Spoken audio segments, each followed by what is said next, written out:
Now let's look at a demo for temp tablespaces. We first create a directory where we want to store our temp tablespace. We then change the ownership of that directory to Postgres. Now we log into PSQL.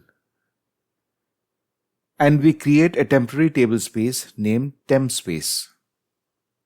If you notice the syntax, there is no keyword called temporary, so it's like creating a regular tablespace. Once we created the temp tablespace, we then set the parameter temp_tablespaces to the temp tablespace we just created. Then we do a reload.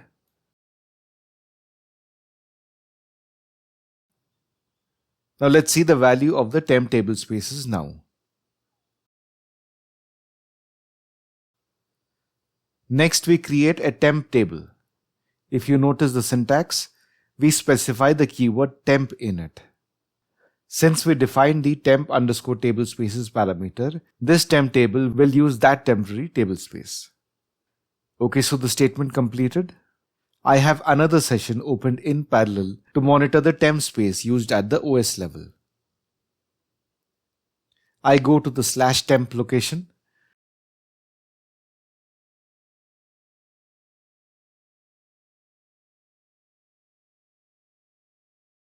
And we see the temp file created.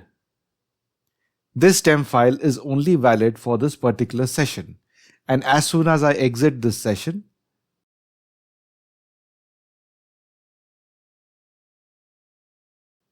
you see that the temp file does not exist anymore. Let's log back into the database. We see that the temporary table does not exist anymore. So the temporary table only exists for the lifetime of that session. Once the session exits, the temp tables are dropped, and so are the files at the OS level. As we discussed in the previous section, the temporary tablespace is not only used for creating temporary objects, but it is also used for sorting operations. To demonstrate this, let us create a large table. Now let's log into the Unix prompt and check the temporary utilization at the OS level. So this is the current utilization, and then I issue a select with the order by clause, and let us see if the temporary tablespace is being utilized. Let me do an explain analyze to see the plan as well. Let us go back into the Unix terminal to see the temp usage. We see that the PSQL temp is now utilizing 48 MB, which means that the sorting spilled beyond the work mem into the temporary area and used 48 MB. And now it goes back to 0 as soon as the sorting completes. If we see the explain plan, we see that the sort area method used here is external merge disk. So it basically used the temp tablespace on disk for sorting.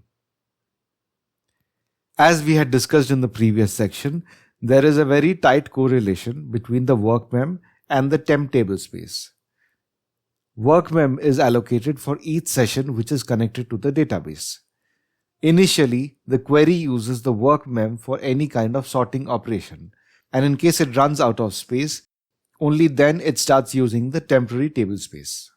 Let us see the current work mem size. Earlier, we had seen the query used about 48 MB of temp tablespace, which had spilled over to the disk. By default, the work mem is 4 MB. Let us make the work mem larger. I am setting it to 512 MB.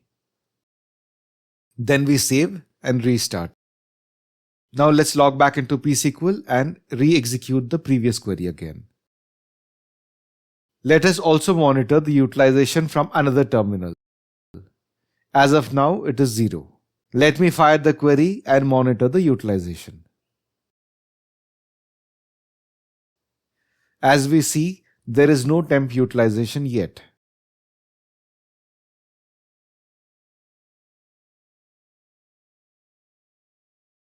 Looks like the query completed. Let's look at the plan. We see that the sort method is quicksort memory. So all the sorting happened in the memory within the work mem.